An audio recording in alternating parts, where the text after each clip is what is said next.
ਸੋ Amritsar page ਦੇਖ ਰਹੇ ਸਾਰੇ ਲੋਕਾਂ ਦਾ ਸਵਾਗਤ ਹੈ ਦੋਸਤੋ।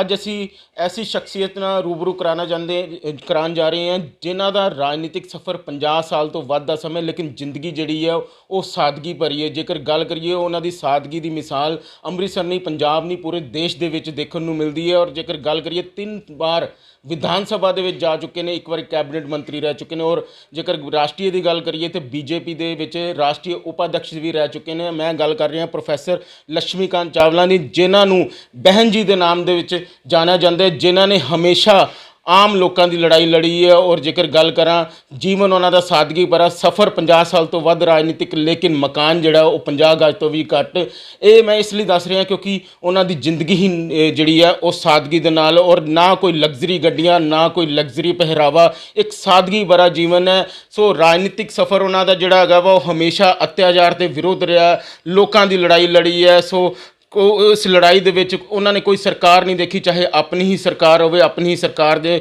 ਖਿਲਾਫ ਚੱਲੇ ਆ, ਲੋਕਾਂ ਦੇ ਇਨਸਾਫ ਲਈ, ਅਤਿਆਚਾਰ ਦੇ, ਆਤੰਕਵਾਦ ਦੇ ਵਿਰੁੱਧ ਹਮੇਸ਼ਾ ਖੜੇ ਰਹੇ ਨੇ। ਔਰ ਹਿੰਦੂਜ਼ਮ ਦੀ ਬੁਲੰਦ ਆਵਾਜ਼ ਰਹੇ ਆ, ਹਿੰਦੂਜ਼ਮ ਦੀ ਬੁਲੰਦ ਆਵਾਜ਼ ਰਹੇ ਔਰ ਬੁਲੰਦ ਆਵਾਜ਼ ਹੱਲੇ ਵੀ ਚੁੱਕ ਰਹੇ ਆ। ਸੋ ਗੱਲ ਕਰ ਰਹੇ ਹਾਂ ਅੱਜ ਮੈਂ ਰਾਜਨੀਤਿਕ ਸਫ਼ਰ ਦੀ ਨਹੀਂ, ਉਸ ਅਤਿਆਦਮਿਕ ਧਾਰਮਿਕ ਸਥਲ ਜਿਹੜਾ ਕਿ ਪੂਰੇ ਉੱਤਰ ਭਾਰਤ ਦੇ ਵਿੱਚ ਪ੍ਰਸਿੱਧ ਹੈਗਾ ਵਾ। ਸੋ ਸ਼੍ਰੀ ਦੁਰਗਿਆਨਾ ਤੀਰਥ, ਸੋ ਸ਼੍ਰੀ ਦੁਰਗਿਆਨਾ ਤੀਰਥ ਪ੍ਰਬੰਧਕ ਕਮੇਟੀ ਦੇ ਚੁਣਾਵ ਹੈ, ਜਿਸ ਦੇ ਵਿੱਚ ਉਹ ਅਧਿਕਸ਼ ਪਦ ਦਾ ਚੁਣਾਵ ਲੜ ਰਹੇ ਆ। ਸੋ ਜਿੱਥੇ ਰਾਜਨੀਤਿਕ ਸਫ਼ਰ ਸੀ, ਲੇਕਿਨ ਧਾਰਮਿਕ ਸਫ਼ਰ ਦੀ ਗੱਲ ਕਰ ਰਹੇ ਹਾਂ। ਹਾਲਾਂਕਿ ਉਹਨਾਂ ਨੇ ਸਮਾਜਿਕ ਸਫ਼ਰ ਕੀਤਾ ਹੈ ਰਾਜਨੀਤਿਕ ਦੇ ਨਾਲ ਨਾਲ, ਲੇਕਿਨ ਹੁਣ ਧਾਰਮਿਕ ਸਫ਼ਰ ਦੀ ਗੱਲ ਹੈ। ਸੋ ਮੈਡਮ, ਸਭ ਤੋਂ ਪਹਿਲਾਂ ਤੁਹਾਡਾ ਸਾਡੇ ਚੈਨਲ 'ਤੇ ਸਵਾਗਤ ਹੈ। ਸੋ ਤੁਹਾਨੂੰ ਇਸ ਚੁਣਾਵ ਦੇ ਵਿੱਚ ਅਧਿਕਸ਼ ਪਦ ਦੀ ਜਿਹੜੀ ਜ਼ਿੰਮੇਵਾਰੀ ਮਿਲੀ ਹੈ, ਸੋ ਸਭ ਤੋਂ ਪਹਿਲਾਂ ਮੇਰਾ ਸਵਾਲ ਹੈ, ਕੀ ਵਿਜ਼ਨ ਸੀ ਕਿ ਇੱਕ ਰਾਜਨੀਤਿਕ ਤੋਂ ਇੱਕ ਧਾਰਮਿਕ ਸਥਲ ਵੱਲ ਜਾਣਾ ਪਿਆ? ਹਾਲਾਂਕਿ ਸਮਾਜਿਕ ਲੜਾਈ ਤੁਸੀਂ ਵਿਚਕਾਰ ਲੜਦੇ ਰਹੇ ਹੋ ਔਰ ਅੱਜ ਵੀ ਲੜ ਰਹੇ ਹੋ। देखो, ये राजनीति तो धार्मिक ਵੱਲ ਜਾਣ ਵਾਲੀ ਗੱਲ ਨਹੀਂ। ਧਰਮ ਤਾਂ ਆਦਮੀ ਦੇ ਸ਼ਵਾਸ 'ਚ ਹੁੰਦਾ ਹੈ। ਔਰ ਆਪਣੇ ਬਚਪਨ ਤੋਂ ਹੀ ਸ਼ੁਰੂ ਹੀ ਤਾਂ ਮਾਤਾ ਪਿਤਾ ਉਂਗਲੀ ਫੜ ਕੇ ਲੈ ਜਾਂਦੇ ਸੀ। ਦੁਰਗਿਆਨਾ ਤੀਰਥ ਦਾ ਨਾਮ ਸੀਤਲਾ ਮੰਦਰ ਸੀ ਔਰ ਸੀਤਲਾ ਮਾਤਾ ਦੇ ਨਾਂ 'ਤੇ ਹੀ ਇੱਥੇ ਸਾਰੀ ਪੂਜਾ ਪਾਠ, ਯਾਨੀ ਜਿਹੜੇ ਵੀ ਦਿਨ ਆਉਂਦੇ ਨਾ, ਕਦੀ ਬਾਸਾ ਵਰਤ ਆ ਗਿਆ, ਕਦੀ ਠੰਡੜੀ ਆ ਗਈ, ਕੁਛ ਹੋਰ ਆ ਗਿਆ, ਅਤੇ ਪੂਜਾ ਕਰਨ ਇੱਥੇ ਹੀ ਜਾਂਦੇ ਸੀ। ਅਸੀਂ ਆਪਣੇ ਮਾਂ ਬਾਪ ਨਾਲ ਜਾਂਦੇ ਰਹੇ ਹਾਂ। ਅੱਜ ਇਹਦਾ ਵਿਕਾਸ ਹੋਇਆ ਸ਼੍ਰੀ ਦੁਰਗਿਆਨਾ ਤੀਰਥ ਦੇ ਨਾਂ 'ਤੇ। ਪੂਰੇ ਉੱਤਰ ਭਾਰਤ ਦੀ ਤਾਂ ਤੁਸੀਂ ਗੱਲ ਕੀਤੀ ਹੈ। ਜਿਹੜੀ ਵਿਜ਼ਨ ਦੀ ਗੱਲ ਕਰਦੇ ਹੋ, ਮੇਰਾ ਵਿਜ਼ਨ ਹੈ ਵੈ ਕਿ ਜਿਹੜਾ ਕੇਵਲ ਉੱਤਰ ਭਾਰਤ ਨਹੀਂ, ਸ਼੍ਰੀ ਦੁਰਗਿਆਨਾ ਤੀਰਥ ਦਾ ਨਾਮ ਪੂਰੇ ਹਿੰਦੁਸਤਾਨ ਦੇ ਵਿੱਚ ਰਵੇ। ਜਿਹਨਾਂ ਲੋਕ ਦੁਨੀਆ ਭਰ ਤੋਂ ਆਉਂਦੇ ਆ, ਹਿੰਦੁਸਤਾਨ ਤੋਂ ਆਉਂਦੇ ਆ ਕਿ ਅਸੀਂ ਸ਼੍ਰੀ ਸਵਰਨ ਮੰਦਿਰ ਜਾ ਰਹੇ ਹਾਂ। ਸਵਰਨ ਮੰਦਿਰ ਦੇ ਨਾਲ ਹੀ ਸ਼੍ਰੀ ਦੁਰਗਿਆਨਾ ਤੀਰਥ ਲక్ష్ਮੀ ਨਾਰਾਇਣ ਮੰਦਿਰ ਵੀ ਉਹਨਾਂ ਦੇ ਸਵਾਗਤ ਲਈ ਤਿਆਰ ਹੈ ਔਰ ਭਗਤੀ ਤਥਾ ਸ਼ਕਤੀ ਦਾ ਕੇਂਦਰ ਬਣ ਰਹਾ ਹੈ। ਭਗਤੀ ਕੇਂਦਰ ਤਾਂ ਸਾਡੇ ਮੰਦਿਰ, ਪੂਜਾ ਸਥਾਨ, ਤੀਰਥ ਸਥਾਨ ਹੁੰਦੇ ਹੀ ਹੈ, ਲੇਕਿਨ ਅੱਜ ਜ਼ਰੂਰਤ ਹਿੰਦੂ ਸਮਾਜ ਨੂੰ ਹੈ ਕਿ ਸਾਡੇ ਮੰਦਿਰ ਜਿਹੜੇ ਹੈ ਉਹ ਸ਼ਕਤੀ ਕੇਂਦਰ ਬਣਨ। ਕਿਉਂਕਿ ਮੈਨੂੰ ਯਾਦ ਹੈ ਕਿ ਜਦੋਂ ਗੌਰੀ ਨੇ ਹਮਲਾ ਕੀਤਾ ਸੀ ਸੋਮਨਾਥ ਜੀ ਦੇ ਮੰਦਿਰ 'ਤੇ ਅੰਦਰ ਸੈਂਕੜੋਂ ਪੁਜਾਰੀ ਸੀ ਪੂਜਾ ਪਾਠ ਕਰ ਰਹੇ। ਅਗਰ ਉਹ ਇੱਕ ਡੰਡਾ ਲੈ ਕੇ ਇੱਕ ਪੁਜਾਰੀ ਇੱਕ ਡੰਡਾ ਵੀ ਫੜ ਲੈਂਦੇ ਅਤੇ ਗੌਰੀ ਨਾਲ 400-300 ਪੁਜਾਰੀ ਲੜਦੇ, ਅਤੇ ਅਸੀਂ ਥੋੜ੍ਹਾ ਜਿਹਾ ਤਾਂ ਰੁਕਾਵਟ ਪਾ ਸਕਦੇ ਸੀ।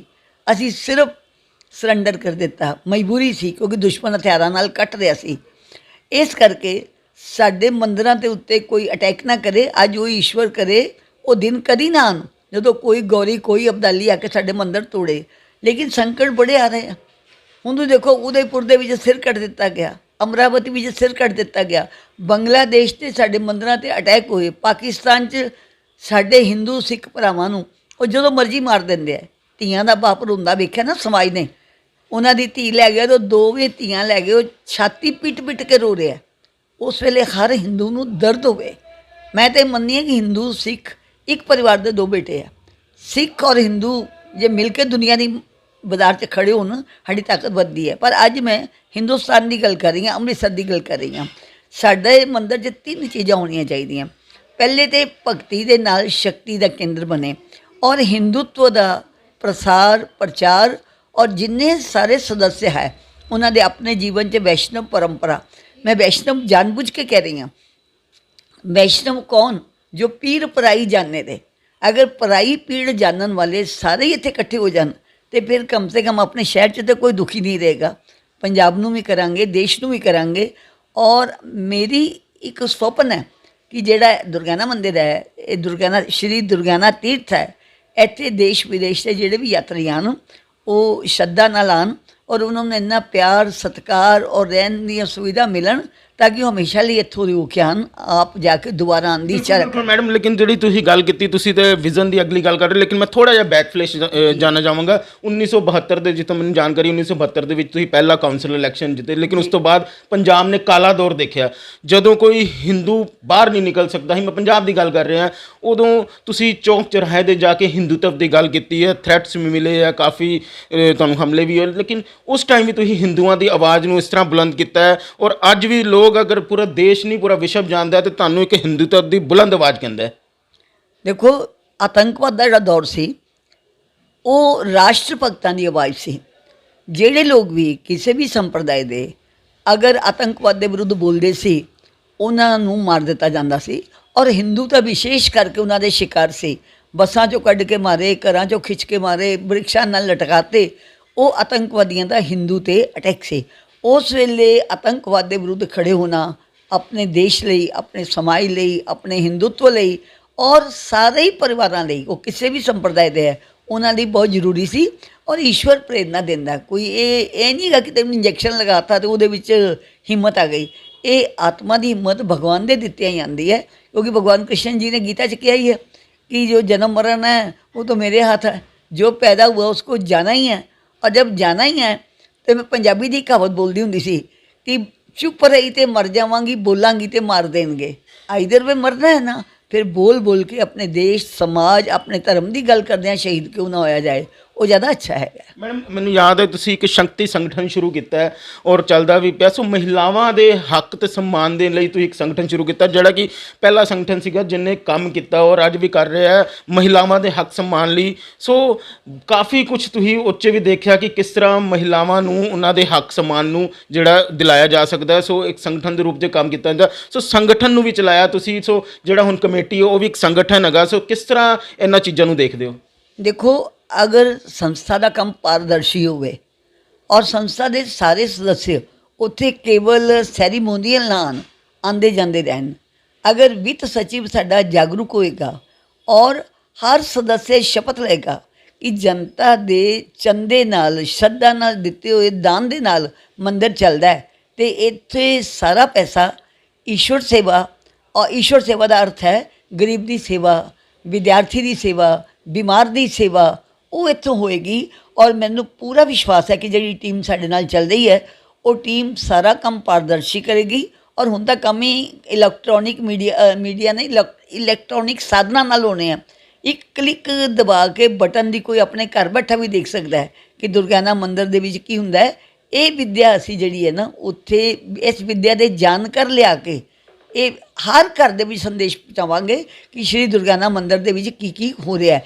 ਔਰ ਮੈਨੂੰ ਪੂਰਾ ਵਿਸ਼ਵਾਸ ਹੈ ਕਿ ਜਿਹੜੇ ਆਪਣੇ ਸਾਥੀ ਹੈ ਉਹ ਇਹ ਕੰਮ ਨਹੀਂ ਕਰਨਗੇ ਕਦੀ ਕਿ ਕਿਸੇ ਇੱਕ ਰਾਜਨੀਤਿਕ ਪਾਰਟੀ ਨੂੰ ਮੋਬਿਲਾਈਜ਼ ਕਰਨ ਲਈ ਸ਼੍ਰੀ ਦੁਰਗਿਆਨਾ ਤੀਰਥ ਦੇ ਇੱਕ ਕਕਸ਼ ਵਿੱਚ ਬਹਿ ਕੇ ਸ਼ਰਾਬ ਔਰ ਰੁਪਈਆ ਵੰਡਿਆ ਜਾਏ, ਸ਼ਰਾਬ ਦੀਆਂ ਪਰਚੀਆਂ ਦਿੱਤੀਆਂ ਜਾਣ, ऐसा काम नहीं होएगा। पर ये ज़्यादातर तो आम राजनीतिक इलैक्शन में देखने मिलता है। एक और गल है कि जो लोग कहते जो कुर्सी मिल जाती है, कोई भी हो, चाहे वो राजनीतिक हो, धार्मिक हो, यानी कोई भी कुर्सी हो, उस कुर्सी तो बाद वादे जड़े भुल दिते जाते। तुसीं 3 बार विधान सभा भी गए, लेकिन जिंदगी दे विच हमेशा तुसीं एक सादा जीवन व्यतीत किया है, ना कोई लग्जरी ऐशो आराम की है। लेकिन हुण मैं गल कर रहा कि जेकर तुहानूं इत्थे मिलती है, कुर्सी मिलती है, या परमात्मा किरपा करता है, या कोई भी जिद्दा है, सो अपने वादियां नूं किस तरह अगे लैके जाएगा? क्योंकि ज़्यादातर धारणा ही होंदी है कि वादे अलग होंदे है ते उस तो बाद जदों कुर्सी मिल जाती है तो उस तो बाद विजन अलग होंदा।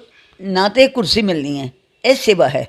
मैं परमात्मा नूं यही प्रार्थना कर रही हाँ। जिस दिन का 7 मई का मैनूं कहा गया कि वर्तमान प्रधान के सामने कोई इलैक्शन लड़न को तैयार नहीं, तेनों आना पएगा, ये चुनौती बन के। और भगवान के आश्रय ते, मैं बजरंग बली के आश्रय ते सारे काम करती हाँ।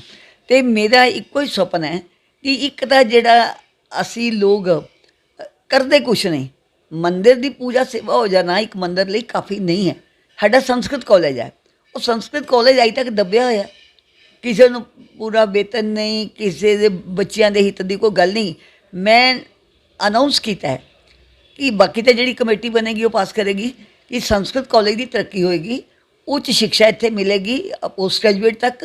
और जेड़े विद्यार्थी अमृतसर दे, बहुत लोग संस्कृत घट पढ़ते ही नहीं अजकल, ਜਿਹੜੀ ਪਬਲਿਕ ਸਕੂਲ ਕਲਚਰ ਹੈ ਨਾ, ਸੰਸਕ੍ਰਿਤ ਬੋਲਦਿਆਂ ਵੀ ਸ਼ਰਮ ਆਉਂਦੀ ਹੈ। ਠੀਕ ਹੈ, ਜਨਮ ਮਰਨ ਵਿਆਹ ਸ਼ਾਦੀਆਂ ਜ਼ਰੂਰ ਸੰਸਕ੍ਰਿਤ ਵਿੱਚ ਹੋ ਜਾਂਦੀਆਂ, ਅਤੇ ਮੈਂ ਇਹ ਤੈਅ ਕਰ ਲਿਆ ਹੈ ਔਰ ਇਹ ਪੂਰਾ ਕਰਾਂਗੇ ਕਿ ਜਿਹੜੇ ਬੱਚੇ ਅੰਮ੍ਰਿਤਸਰ ਦੇ ਸੰਸਕ੍ਰਿਤ ਪੜ੍ਹਨਗੇ ਉਹਨਾਂ ਨੂੰ ਛਾਤਰਵ੍ਰਿੱਤੀ ਮੰਦਰ ਵੱਲੋਂ ਦੇ ਕੇ ਉਤਸ਼ਾਹਿਤ ਕੀਤਾ ਜਾਏਗਾ। ਦੂਸਰਾ ਆਯੁਰਵੇਦ ਕਾਲਜ ਹੈ। ਆਯੁਰਵੇਦ ਕਾਲਜ ਦੀ ਵੀ ਹਾਲਤ ਅੱਛੀ ਨਹੀਂ। ਜਿਸ ਆਯੁਰਵੇਦ ਦੇ ਜਾਂ ਮੈਡੀਸਨ ਦੇ ਡਾਕਟਰਾਂ ਨੇ ਡਾਕਟਰ ਬਣਨਾ ਹੋਵੇ ਅਤੇ ਨਾਲ ਹਸਪਤਾਲ ਨਾ ਹੋਵੇ ਤੇ ਉਹ ਕਿੱਥੋਂ ਜਾ ਕੇ ਟ੍ਰੇਨਿੰਗ ਲੈਣਗੇ। ਆਯੁਰਵੈਦਿਕ ਕਾਲਜ ਦੇ ਵਿੱਚ MD ਤੱਕ ਦੀ ਸਿੱਖਿਆ ਹੋਵੇ ਔਰ ਉੱਥੇ ਵਿਦਿਆਰਥੀਆਂ ਵਾਸਤੇ ਹਸਪਤਾਲ ਵੀ ਬਣਾਇਆ ਜਾਏ। ਦੋ ਲਾਭ ਹੋਣਗੇ, ਇੱਕ ਤਾਂ ਡਾਕਟਰ ਅੱਛੀ ਤਰ੍ਹਾਂ ਸ਼ਿਕਸ਼ਿਤ ਹੋਣਗੇ ਔਰ ਦੂਸਰਾ ਸ਼ਹਿਰ ਦੇ ਲੋਕਾਂ ਨੂੰ ਸਹੀ ਔਰ ਘੱਟ ਖਰਚ 'ਚ ਲਗਭਗ ਮੁਫਤ ਇਲਾਜ ਮਿਲੇਗਾ। ਪਰ ਮੈਡਮ ਦੇਖਿਆ ਜਾਵੇ ਕਿ ਭਾਵੇਂ ਸੰਸਕ੍ਰਿਤ ਕਾਲਜ ਦੀ ਗੱਲ ਹੋਵੇ, ਭਾਵੇਂ ਹਸਪੀਟਲ ਦੀ ਗੱਲ ਹੋਵੇ, ਕੋਈ ਵੀ ਹੋਵੇ, ਪ੍ਰੋਜੈਕਟ ਲਿਆਉਣਾ ਸੌਖਾ ਹੈ ਲੇਕਿਨ ਉਹਦੀ ਸਾਂਭ ਸੰਭਾਲ ਕਰਨੀ ਬਹੁਤ ਔਖੀ ਹੈ। ਪ੍ਰੋਜੈਕਟ ਹੈਗਾ ਲੇਕਿਨ ਉਹ ਪ੍ਰੋਜੈਕਟ ਜਿਹੜਾ ਅੱਗੇ ਵਧਾਇਆ ਨਹੀਂ ਗਿਆ। ਜਿੱਥੇ ਹੈ ਜਿੰਨਾ ਹੈ ਉਨਾ ਹੀ ਚੱਲ ਰਿਹਾ ਹੈ। ਔਰ ਮੇਰਾ ਆਪਣਾ ਮੰਨਣਾ ਹੈ, ਅਗਰ ਅਧਿਆਪਕ ਨੂੰ ਪੂਰਾ ਵੇਤਨ ਨਹੀਂ ਮਿਲੇਗਾ ਤਾਂ ਭੂਖੇ ਭਜਨ ਨਾ ਹੋਏ ਗੋਪਾਲਾ। ਅਸੀਂ ਅੱਜ ਤੁਸੀਂ ਮੀਡੀਆ 'ਚ ਦੇਖ ਲਓ, ਉਹ ਵਿਚਾਰਿਆਂ ਨੂੰ ਅਧਿਆਪਕਾਂ ਨੂੰ ਪੇਸ਼ ਕਰਕੇ ਮੀਡੀਆ ਅੱਗੇ ਕੁਹਾਇਆ ਜਾ ਰਿਹਾ ਹੈ ਜੀ ਬੜੀ ਸੇਵਾ ਹੋ ਰਹੀ ਹੈ। ਇਹ ਦੂਜਾ ਸ਼ੋਸ਼ਣ ਹੈ। ਪਹਿਲਾ ਸ਼ੋਸ਼ਣ ਹੈ ਘੱਟ ਵੇਤਨ ਦੇਣਾ, ਔਰ ਤੁਹਾਨੂੰ ਪਤਾ ਹੈ ਪੰਡਤ ਜੀ ਜਿਨ੍ਹਾਂ ਕੋਲੋਂ ਅਸੀਂ ਆਸ਼ੀਰਵਾਦ ਲੈਂਦੇ ਹਾਂ, ਅਗਰ ਉਹਨਾਂ ਨੂੰ ਵੀ ਗਾਲੀ ਗਲੋਚ ਹੁੰਦਾ, ਉਹਨਾਂ ਨੂੰ ਵੀ ਥੱਪੜ ਮਾਰ ਦਿੱਤਾ ਜਾਂਦਾ ਹੈ, ਅਤੇ ਅਸੀਂ ਕੀ ਧਰਮ ਦਾ ਕੰਮ ਕਰਾਂਗੇ, ਕੀ ਸੰਸਕ੍ਰਿਤ ਦਾ ਕੰਮ ਕਰਾਂਗੇ। ਇਸ ਕਰਕੇ ਇੱਕ ਗੱਲ ਮੈਂ ਵਿਸ਼ਵਾਸ ਦਵਾਉਂਦੀ ਹਾਂ, ਮੈਂ ਭਗਵਾਨ ਤੋਂ ਜੋ ਮੰਗਿਆ ਹੈ ਆਪਣੇ ਆਪ ਨਹੀਂ, ਕਿ ਇਹੋ ਜਿਹਾ ਕੰਮ ਕਰਾ ਭਗਵਾਨ ਕਿ ਜਦੋਂ ਇਹ ਸਰੀਰ ਨਾ ਵੀ ਰਹੇ ਅਤੇ ਉਹ ਕੰਮ ਇਤਿਹਾਸ ਬਣ ਜਾਏ ਔਰ ਉਹ ਕੰਮ ਜਿਹੜਾ ਹਿੰਦੂ ਸਮਾਜ ਲਈ, ਦੇਸ਼ ਲਈ, ਸਮਾਜ ਲਈ, ਹਰ ਵਰਗ ਲਈ। ਹੁਣ ਜੇ ਹਸਪਤਾਲ ਚੱਲੇਗਾ ਤਾਂ ਕੇਵਲ ਹਿੰਦੂ ਲਈ ਤਾਂ ਨਹੀਂ ਚੱਲੇਗਾ, ਸਾਰਿਆਂ ਲਈ ਚੱਲੇਗਾ। ਸੰਸਕ੍ਰਿਤ ਕਾਲਜ ਚੱਲੇਗਾ, ਇੱਕ ਵਰਗ ਲਈ ਤਾਂ ਨਹੀਂ ਚੱਲੇਗਾ, ਸਾਰਿਆਂ ਲਈ ਚੱਲੇਗਾ। ਅਤੇ ਔਰ ਜੇ ਯਾਤਰੀ ਨਿਵਾਸ ਹੋਰ ਬਣਦੇ ਹੈ, ਭੋਗ ਭੰਡਾਰ ਦੇ ਨਾਲ ਨਾਲ ਭੋਜਨ ਭੰਡਾਰ ਵੀ ਚੱਲਦਾ ਹੈ, ਲੰਗਰ ਦਾ ਵਿਕਾਸ ਕਰ ਰਹੇ ਹੈ, ਅਤੇ ਇਹ ਕੰਮ ਜਿਹੜੇ ਹੈ ਨਾ ਤਾਂ ਛਿਪਕੇ ਹੋਣ ਵਾਲੇ ਹੈ। ਲੰਗਰ ਚੱਲੇਗਾ ਤਾਂ ਜਨਤਾ ਦੇਖੇਗੀ ਨਹੀਂ कैसा ਚੱਲਦਾ ਹੈ, ਲੰਗਰ ਅਤੇ ਖਾਣਾ कैसा ਮਿਲਦਾ, ਲੋਕ ਲੈਣਗੇ ਨਹੀਂ ਆਨੰਦ। ਤਾਂ ਮੰਨ ਲਓ ਸਾਡੇ ਕੋਲ ਕੋਈ ਅਸਾਮ ਤੋਂ ਆਉਂਦਾ, ਗੁਜਰਾਤ ਤੋਂ ਆਉਂਦਾ, ਮਦਰਾਸ ਤੋਂ ਆਉਂਦਾ ਹੈ, आज मद्रास में चेन्नई कहते हैं, उत्थों आता है, यानी दक्षिण पूर्व पश्चिम उत्तर कहीं से भी आता है। अगर वो लंगर की भोजन की थाली लेके ये कह के जाएगा जी नहीं कुछ अच्छा नहीं है, तो हमारा तो नाक कट गया। कहाँ गई हमारी भक्ति, कहाँ गई हमारी शक्ति। तो मेरा जो संकल्प है और मेरी टीम का भी यही है, मैं उन्होंने गल कर ली है, मेरी टीम में हुणे तो कहना शुरू करता है ਜਿਹੜੇ ਅਸੀਂ 4 ਸਾਥੀ ਇੱਕ ਮੰਚ ਤੇ ਇਕੱਠੇ ਹੋ ਕੇ ਚੁਣਾਵ ਲੜ ਰਹੇ ਹਾਂ ਉਹਨਾਂ ਔਰ ਪਹਿਲੀ ਵਾਰੀ ਬੈਲਟ ਨਾਲ। ਅਦਰਵਾਈਜ਼ ਕੀ ਹੁੰਦਾ ਸੀ, ਕੀ ਕਾਰਨ ਪਈ ਕਿ 7 ਸਾਲਾਂ ਬਾਅਦ ਬੈਲਟ ਦੀ ਲੋੜ ਪਈ? ਜ਼ਿਆਦਾਤਰ ਦੇਖਿਆ ਮੈਂ ਚੁਣਾਵ ਮੈਂ ਵੀ ਗਿਆ ਹੋਇਆ ਵਾਂ ਕਿ ਸਰਬਸੰਮਤੀ ਨਾਲ ਹੱਥ ਖੜੇ ਕਰਕੇ ਵੀ ਚੁਣਾਵ ਜਿਹੜੇ ਹੋ ਜਾਂਦੇ ਸੀ। ਉਹ ਸਰਬਸੰਮਤੀ ਨਹੀਂ ਸੀ ਹੁੰਦੀ, ਉਹ ਜਾਂ ਪ੍ਰਭਾਵ ਜਾਂ ਦੁਸ਼ਪ੍ਰਭਾਵ ਦੀ ਸੰਮਤੀ ਹੁੰਦੀ ਸੀ। ਇਹ ਪਹਿਲੀ ਵਾਰੀ ਹੋ ਰਿਹਾ ਜਦ ਦਾ ਹਿੰਦੁਸਤਾਨ ਆਜ਼ਾਦ ਹੋਇਆ ਜਾਂ ਜਦ ਦਾ ਮੰਦਿਰ ਦਾ ਨਿਰਮਾਣ ਹੋਇਆ ਜਾਂ ਕਮੇਟੀ ਬਣੀ, ਪਹਿਲੀ ਵਾਰੀ ਬੈਲਟ ਨਾਲ ਹੋ ਰਿਹਾ। ਔਰ ਉਹਦੇ ਲਈ ਬੜੀ ਮਿਹਨਤ ਕਰਨੀ ਪਈ ਹੈ। ਜਿਹੜੇ ਪਹਿਲੇ ਪ੍ਰਧਾਨ ਜੀ ਉਹਨਾਂ ਨੇ ਲਗਾਤਾਰ ਕੋਸ਼ਿਸ਼ ਕੀਤੀ ਬੈਲਟ ਨਾਲ ਨਾ ਹੋਵੇ। ਤੁਸੀਂ ਬੈਲਟ ਨਾਲ ਜਾ ਕੇ ਵੋਟ ਪਾਉਣ ਦਿਓ। ਮੈਨੂੰ ਜੋ ਦੱਸਿਆ ਗਿਆ, ਮੈਂ ਤਾਂ ਪਹਿਲੇ ਚੁਣਾਵਾਂ 'ਚ ਕਦੀ ਗਈ ਨਹੀਂ, ਇੱਕੋ ਹੁੰਦਾ ਸੀ ਜਿਹੜੇ ਤਾਕਤ ਵਾਲੇ ਹੈ ਸਾਰੇ ਲੋਕ ਜਾਂਦੇ ਵੀ ਨਹੀਂ ਸੀ। ਅੱਜ ਸਾਰੇ ਸ਼ਹਿਰ ਨੂੰ ਪਤਾ ਚੁਣਾਵ ਹੋ ਰਿਹਾ, 25-50 ਲੋਕ ਜਿਹੜੇ ਇਕੱਠੇ ਹੋਏ ਜੀ, ਮਿਸਟਰ ਸੋ ਐਂਡ ਸੋ ਜੀ, ਸ਼੍ਰੀਮਾਨ ਜੀ ਇਹ ਜੀ, ਹਾਂ ਜੀ ਵਾਹ ਜੀ ਵਾਹ ਜੀ ਵਾਹ ਜੀ ਕਰੋ, ਤਾਲੀਆਂ ਮਾਰੋ, ਆ ਜਾਓ। ਦੂਜੇ ਦਾ ਨਾਮ ਦੇਣ ਦੀ ਜ਼ਰੂਰਤ ਨਹੀਂ ਰਹਿੰਦੀ ਸੀ। ਇਹ ਚੀਜ਼ ਜਿਹੜੀ ਹੈ ਉਹ ਜਿਹੜਾ ਨਾ ਗੁਪਤ ਮਤਦਾਨ ਉਹ ਠੀਕ ਕਰੇਗਾ। ਪੂਰੇ ਆਈਡੈਂਟੀ ਕਾਰਡ ਵੀ ਕੋਈ ਮੰਦਰ ਦੇ ਦਿੱਤੇ ਹੋਏ ਨਹੀਂ, ਆਈਡੈਂਟੀ ਕਾਰਡ ਜਿਹੜੇ ਗੌਰਮੈਂਟ ਨੇ ਦਿੱਤੇ ਸਰਕਾਰੀ ਚੁਣਾਵਾਂ ਦੇ ਵਿੱਚ ਚੱਲਦੇ ਹੈ, ਉਹ ਆਈਡੈਂਟੀ ਕਾਰਡ ਦੇ ਨਾਲ ਹੀ ਵੋਟ ਪੈਣਗੇ। ਲੇਕਿਨ ਇੱਕ ਗੱਲ ਮੈਂ ਵਿਸ਼ਵਾਸ ਨਾਲ ਕਹਿ ਰਹੀ ਹਾਂ ਕਿ ਜਿਹੜਾ ਦੁਰਗਿਆਨਾ ਮੰਦਰ ਹੈ ਉਹ ਸ਼ਕਤੀ ਭਗਤੀ ਦੇ ਕੇਂਦਰ ਦੇ ਨਾਲ ਸੇਵਾ ਦਾ ਕੇਂਦਰ ਬਣੇਗਾ, ਅਤਿਥੀ ਸੇਵਾ ਦਾ ਕੇਂਦਰ ਬਣੇਗਾ, ਗਰੀਬ ਦੀ ਸੇਵਾ ਕਰੇਗਾ, ਬਿਮਾਰ ਦੀ ਸੇਵਾ ਕਰੇਗਾ ਔਰ ਸ਼ਹਿਰ ਦੇ ਜਿਹੜੇ ਲੋਕ ਕਿਸੇ ਤਰ੍ਹਾਂ ਵੀ ਵੰਚਿਤ ਹੈ ਉਹਨਾਂ ਲਈ ਆਸ਼ਰय स्थली ਬਣੇਗਾ। ਮੇਰਾ ਇੱਕ ਹੋਰ ਸਵਾਲ ਹੈ ਕਿ ਧਰਮ ਨੂੰ ਰਾਜਨੀਤੀਕਰਨ ਕਰਨਾ ਚਾਹੀਦਾ ਲੋਕਾਂ, ਕਿਉਂਕਿ ਸਾਡਾ ਹਿੰਦੂ ਧਰਮ ਹੈਗਾ ਵਾ, ਅਸੀਂ ਹਿੰਦੂ ਧਰਮ ਦੇ ਵਿੱਚ ਸਨਾਤਨ ਧਰਮ ਦੀ ਗੱਲ ਕਰਦੇ ਹਾਂ। ਸੋ ਲੋਕ ਜਿਹੜੇ ਹੈਗੇ ਆ ਉਹ ਇੱਕ ਆਸਥਾ ਦੇ ਕੇਂਦਰ ਨੂੰ ਆਸਥਾ ਦਾ ਕੇਂਦਰ ਹੀ ਰਹਿਣਾ ਚਾਹੁੰਦੇ, ਉਹਨੂੰ ਰਾਜਨੀਤੀਕਰਨ ਕਰਨਾ ਚਾਹੀਦਾ ਨਹੀਂ। ਤੁਸੀਂ ਰਾਜਨੀਤੀਕਰਨ ਦੀ ਪਰਿਭਾਸ਼ਾ ਕੀ ਦਿੰਦੇ ਹੋ? ਜੇ ਤੁਸੀਂ ਰਾਜਨੀਤੀ ਦੀ ਗੱਲ ਕਰੋ ਤਾਂ ਭਗਵਾਨ ਸ਼੍ਰੀ ਕ੍ਰਿਸ਼ਨ ਤੋਂ ਵੱਡਾ ਰਾਜਨੀਤਿਕ ਕੌਣ ਸੀ? ਲੇਕਿਨ ਰਾਜਨੀਤੀ ਦਾ ਜਿਹੜਾ ਉਦੇਸ਼ ਹੈ, ਮੰਦਰ ਚਲਾਉਣ ਲੱਗਿਆ ਨਾ ਪੁੱਛਿਆ ਜਾਏ कि ਜਿਹੜੀ पार्टी का राजा ਉਹਦੇ पल्ले पा दो मंदिर ਨੂੰ। मंदिर के आगे सभी सिर झुकाते हैं, वो राष्ट्रपति भवन से आए, वो राजभवन से आए, वो किसी भी पार्टी के नेता आए, अगर तो वहाँ एक श्रद्धालु के नाते आते हैं तब तो उनका स्वागत है। अगर मंत्री आते हैं देश के, उनका भी स्वागत है। लेकिन अगर कोई मंदिर ਨੂੰ इस तरह चलाना चाहे ਕਿ ਮੇਰੇ ਪਕਸ਼ ਦੇ ਵਿੱਚ ਇੱਥੇ ਬਹਿ ਕੇ ਸ਼ਰਾਬ ਵੀ ਵੰਡੋ ਤੇ ਪੈਸਾ ਵੀ ਵੰਡੋ, ਤੇ ਉਹ ਮੰਦਰਾਂ ਦੇ ਵਿੱਚ ਜਾਂ ਕਿਸੇ ਵੀ ਧਰਮ ਸਥਾਨ ਤੇ ਬਿਲਕੁਲ ਨਹੀਂ ਹੋਣ ਦੇਣਾ ਚਾਹੀਦਾ। ਤੇ ਨਾ ਅਸੀਂ ਕਮ ਸੇ ਕਮ ਸ਼੍ਰੀ ਦੁਰਗਿਆਨਾ ਤੀਰਥ ਬਾਰੇ ਇਹ ਗਰੰਟੀ ਦਿੰਦੇ ਹਾਂ ਪੂਰੇ ਸਮਾਜ ਨੂੰ ਕਿ ਉਹ ਕਦੀ ਨਹੀਂ ਹੋਏਗਾ। ਮੰਦਰ ਦੀ ਦਹਲੀਜ਼ ਦੇ ਬਾਹਰ ਹਰ ਆਦਮੀ ਵੋਟਰ ਹੈ, ਵੋਟ ਜਿਹਨੂੰ ਮਰਜ਼ੀ ਪਾਵੇ, ਲੇਕਿਨ ਮੰਦਰ ਦੇ ਸਾਧਨ ਜਾਂ ਮੰਦਰ ਦਾ ਪ੍ਰਭਾਵ ਜਾਂ ਮੰਦਰ ਦੇ ਕਰਮਚਾਰੀਆਂ ਨੂੰ ਦਬਾ ਕੇ ਕਿਹਾ ਜਾਏ ਕਿ ਵੋਟ ਕਿਸ ਨੂੰ ਪਾਏ, ਇਹ ਚੀਜ਼ ਮੇਰੇ ਜੀਵਨ ਦੇ ਅੰਦਰ ਕਦੀ ਨਹੀਂ ਹੋ ਸਕਦੀ। ਸੋ ਮੈਡਮ ਤੁਸੀਂ ਸਾਡੇ ਨਾਲ ਗੱਲਬਾਤ ਕੀਤੀ ਹੈ। ਸੋ ਦੁਰਗਿਆਨਾ ਕਮੇਟੀ ਦੇ ਚੁਣਾਵਾਂ ਇੱਕ ਵਾਰੀ ਮੈਂ ਚਾਹਾਂਗਾ, ਕਿਉਂਕਿ ਅੰਮ੍ਰਿਤਸਰ ਦੇ ਲੋਕ ਤੁਹਾਨੂੰ ਦੇਖ ਰਹੇ, ਕੀ ਮੈਸੇਜ ਦੇਣਾ ਚਾਹੁੰਦੇ ਇਸ ਚੁਣਾਵਾਂ ਦੇ ਵਿੱਚ ਹਰ ਚੀਜ਼ ਨੂੰ ਅਲੱਗ ਰੱਖ ਕੇ ਇੱਕ ਆਸਥਾ ਦੇ ਉੱਤੇ? ਅੰਮ੍ਰਿਤਸਰ ਸ਼ਹਿਰ ਦੇ ਸਾਰੇ ਭੈਣ ਭਰਾ ਔਰ ਵਿਸ਼ੇਸ਼ਕਰ ਜਿਹੜੇ ਇਸ ਵੇਲੇ ਸਦੱਸਿਆ ਹੈ ਜਿਨ੍ਹਾਂ ਨੇ ਮਤਦਾਨ ਕਰਨਾ ਹੈ, ਉਹਨਾਂ ਨੂੰ ਮੈਂ ਇੱਕੋ ਹੀ ਕਹਾਂਗੀ ਕਿ ਇਹ ਜਿਹੜਾ ਮਤਦਾਨ ਹੈ ਇਹ ਆਪਣੇ ਤੀਰਥ ਸਥਾਨ ਦੀ ਬਿਹਤਰੀ ਲਈ ਹੈ। ਆਪਣੇ ਤੀਰਥ ਸਥਾਨ ਨੂੰ ਉਹਨਾਂ ਹੱਥਾਂ ਵਿੱਚ ਦੇਣ ਵਾਸਤੇ ਹੈ ਜਿਹੜੇ ਆਪਣੇ ਤੀਰਥ ਨੂੰ ਤੀਰਥ ਸਮਝ ਕੇ ਭਗਤੀ ਸ਼ਕਤੀ ਔਰ ਸੇਵਾ ਦਾ ਸੰਕਲਪ ਲੈ ਕੇ ਅੱਗੇ ਆਏ ਨੇ। ਮੈਂ ਆਪਣੇ ਸ਼ਹਿਰ ਦੇ ਮਤਦਾਤਾਵਾਂ ਨੂੰ ਕਹਾਂਗੀ ਕਿ ਤੁਹਾਡਾ ਕਿਸੇ ਨਾਲ ਕੋਈ ਰਾਜਨੀਤਿਕ ਮਤਭੇਦ, ਕੋਈ ਵਿਧਾਨ ਸਭਾ ਚੁਣਾਵ ਦਾ, ਲੋਕ ਸਭਾ ਚੁਣਾਵ ਦਾ ਹੋ ਸਕਦਾ ਹੈ, ਪਰ ਉਹਨੂੰ ਇੱਥੇ ਨਾ ਲਿਆਓ, ਕਿਉਂਕਿ ਜਿਹੜਾ ਵਿਅਕਤੀ ਕਿਸੇ ਵੀ ਰਾਜਨੀਤਿਕ ਦਲ ਤੋਂ ਪ੍ਰੇਰਿਤ ਹੋ ਕੇ ਕਿਸੇ ਵਰਗ ਵਿਸ਼ੇਸ਼ ਨੂੰ ਵੋਟ ਪਾਏਗਾ, ਪਕਸ਼ ਵਿਸ਼ੇਸ਼ ਨੂੰ ਵੋਟ ਪਾਏਗਾ, ਉਹ ਹਿੰਦੂ ਨਾਲ, ਹਿੰਦੂਤਵ ਨਾਲ ਔਰ ਹਿੰਦੂ ਆਪਣੇ ਇਸ ਮੰਦਰ ਸ਼ਰਧਾ ਕੇਂਦਰ ਨਾਲ, ਉੱਤਰ ਭਾਰਤ ਦੇ ਸਭ ਤੋਂ ਵੱਡੇ ਸ਼ਰਧਾ ਕੇਂਦਰ ਸਾਡਾ ਮੰਦਰ ਜਿਹੜਾ ਹੈ, ਇਹਦੇ ਨਾਲ ਅਨਿਆਏ ਕਰੇਗਾ। ਇਹਨਾਂ ਨੂੰ ਗਲਤ ਹੱਥਾਂ 'ਚ ਨਹੀਂ सौंपना। याद रखिए जो गलती करता है, अगर कल को मंदिर में कोई गलती होती है तो वो भी जिम्मेवार होंगे जिन्होंने मंदिर को गलत हाथों में दिया है। जुल्म करना पाप है तो जुल्म सहना भी पाप है। मंदिर अच्छे हाथों में जाए, इसलिए मतदान करते हुए मोहर लगाने वाले हाथों को भी अपनी जिम्मेवारी समझनी होगी। ਸੋ ਜ਼ਿੰਮੇਵਾਰੀ ਸਮਝਣੀ ਹੋਗੀ, ਮੋਹਰ ਲਗਾਉਣੇ ਵਾਲੇ ਤੋਂ ਸਹੀ ਗੱਲ ਹੈ, ਕਿਉਂਕਿ ਮੋਹਰ ਉਹੀ ਲਾਉਂਦੇ ਆ ਜਿਨ੍ਹਾਂ ਨੇ ਜ਼ਿੰਮੇਵਾਰੀ ਦੇਣੀ ਹੁੰਦੀ। ਸੋ ਜ਼ਿੰਮੇਵਾਰ ਉਹਨੂੰ ਬਣਾਓ ਜਿਹੜਾ ਕਿ ਕੰਮ ਕਰ ਸਕੇ, ਦੁਰਗਿਆਨਾ ਕਮੇਟੀ ਵਿੱਚ ਸੇਵਾ ਭਾਵ ਕਰ ਸਕੇ, ਕਿਉਂਕਿ ਰਾਜਨੀਤੀ ਇਹਨਾਂ ਚੀਜ਼ਾਂ ਤੋਂ ਪਰ ਹੈ। ਜਿੱਥੇ ਆਸਥਾ ਦੀ ਗੱਲ ਹੋਵੇ ਉੱਥੇ ਸਭ ਦਾ ਸਿਰ ਝੁਕਦਾ ਹੈ, ਔਰ ਆਸਥਾ ਦੇ ਕੇਂਦਰ ਸਾਡਾ ਸ਼੍ਰੀ ਦੁਰਗਿਆਨਾ ਤੀਰਥ ਜਿਹੜਾ ਕਿ ਹਿੰਦੂਆਂ ਦਾ ਇੱਕ ਧਾਰਮਿਕ ਸਥਲ ਹੈ ਔਰ ਪੂਰੇ ਉੱਤਰ ਭਾਰਤ ਨਹੀਂ ਪੂਰੇ ਵਿਸ਼ਵ ਦੇ ਵਿੱਚ ਪ੍ਰਸਿੱਧ ਹੈ। ਸੋ ਉਸ ਦੇ ਜਿਹੜੇ ਦੁਰਗਿਆਨਾ ਕਮੇਟੀ ਦੇ ਚੁਣਾਵ ਹੈ ਉਸ ਦੇ ਵਿੱਚ ਹਰ ਉਮੀਦਵਾਰ ਜਿਹੜਾ ਆਪਣੀ ਜਿਹੜੇ ਵਿਜ਼ਨ ਨੂੰ ਲੈ ਕੇ ਚੱਲ ਰਿਹਾ। ਸੋ ਅਸੀਂ ਗੱਲ ਕੀਤੀ ਪ੍ਰੋਫੈਸਰ ਲక్ష్ਮੀਕਾਂਤ ਚਾਵਲਾ, ਜਿਨ੍ਹਾਂ ਦੀ ਜ਼ਿੰਦਗੀ ਬਾਰੇ ਸਾਨੂੰ ਦੱਸਣ ਦੀ ਲੋੜ ਨਹੀਂ, ਇੱਕ ਸਾਦਗੀ ਭਰੀ ਜ਼ਿੰਦਗੀ ਹੈ। ਸੋ ਕੌਣ ਜਿੱਤਦਾ ਕੌਣ ਹਾਰਦਾ ਉਹ ਤਾਂ 24 ਜੁਲਾਈ ਨੂੰ ਜਿਹੜਾ ਪਤਾ ਲੱਗੇਗਾ, ਲੇਕਿਨ ਹਰ ਕੋਈ ਆਪਣੇ ਤਰੀਕੇ ਦੇ ਨਾਲ ਚੁਣਾਵ ਪ੍ਰਚਾਰ ਆਪਣੀ ਗੱਲ ਰੱਖ ਰਿਹਾ। ਸੋ ਲੋਕਾਂ ਨੂੰ ਫੈਸਲਾ ਕਰਨਾ ਹੈ ਕਿਸ ਨੂੰ ਜਿਤਾਉਣਾ, ਕਿਸ ਨੂੰ ਹਰਾਉਣਾ, ਔਰ ਕਿਸ ਹੱਥਾਂ ਦੇ ਵਿੱਚ ਸ਼੍ਰੀ ਦੁਰਗਿਆਨਾ ਕਮੇਟੀ ਦੀ ਜਿਹੜੀ ਸੇਵਾ ਉਹ ਸੌਂਪਣੀ ਹੈ।